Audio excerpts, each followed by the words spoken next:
Avec l'émergence de l'intelligence artificielle, les arnaques amoureuses évoluent. Les pirates informatiques peuvent créer des fausses identités, imiter des voix, générer des photos très réalistes, manipuler émotionnellement leurs victimes avec une précision inquiétante. Dans cet épisode, tu vas reconnaître les signes des arnaques amoureuses basées sur l'intelligence artificielle et comment te protéger de façon efficace. L'une des inventions les plus troublantes de nos jours est le robot conversationnel piloté par l'intelligence artificielle. Il cherche à t'imiter, suit tes habitudes et semble connaître chacun de tes gestes, tous les gestes que tu fais, donc il limite ça. Et c'est là le piège parce que il apprend aussi à identifier tes faiblesses. Ce type de robot a la capacité de gérer plusieurs relations simultanément avec très peu de supervision humaine, ce qui le rend particulièrement dangereux dans le contexte des arnaques amoureuses. Une autre technique utilisée est l'hyper-trucage. C'est ce qu'on appelle en anglais deepfake. Je pense que plusieurs d'entre vous ont l'habitude d'entendre deepfake. Les arnaqueurs peuvent créer de faux appels vidéo dans lesquels des images générées par l'IA apparaissent. Ils utilisent des visuels extrêmement réalistes, souvent très difficiles à détecter comme étant des faux. La fraude amoureuse est une menace qui croît d'année en année. Et des dizaines de millions de dollars sont enregistrés comme pertes chaque année. Et elle fait de nombreuses victimes, allant de dizaines de milliers de victimes. Lorsqu'une personne en est une victime, la perte est double. Donc, financière d'abord, puis émotionnelle. Donc, on s'attache à une sorte de relation qui, en réalité, n'a jamais existé. Se protéger contre ces attaques consiste à adopter avant tout une attitude très sceptique.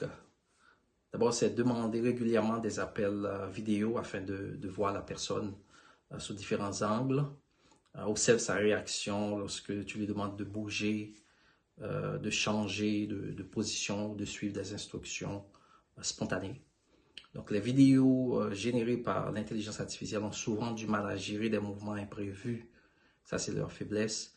Il ne faut pas se limiter uniquement aux échanges écrits.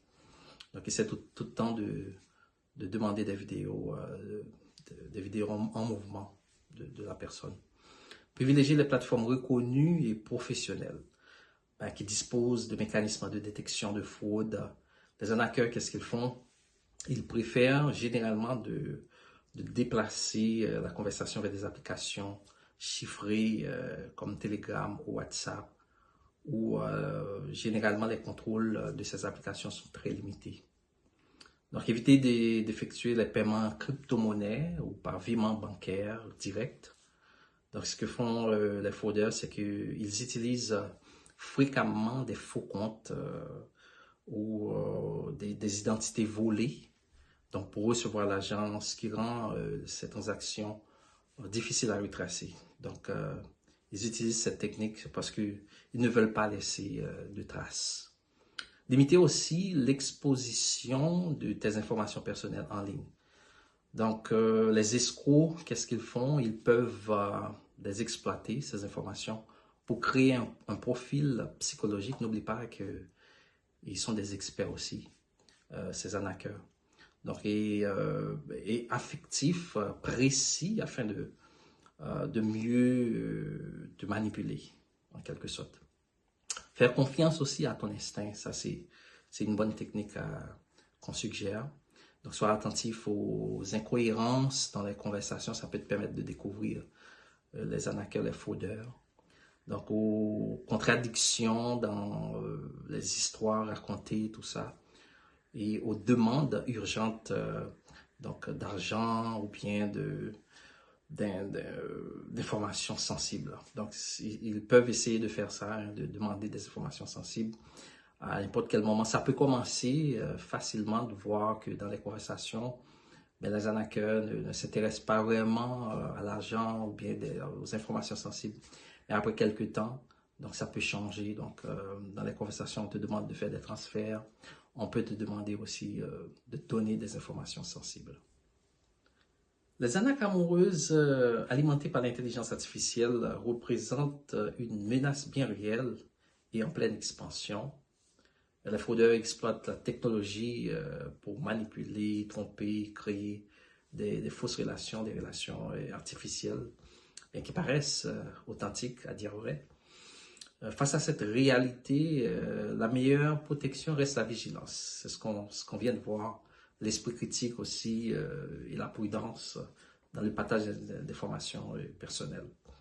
Donc, aucune relation sincère, ça tu dois le savoir, ne devrait exiger de l'argent, des secrets ou une pression constante.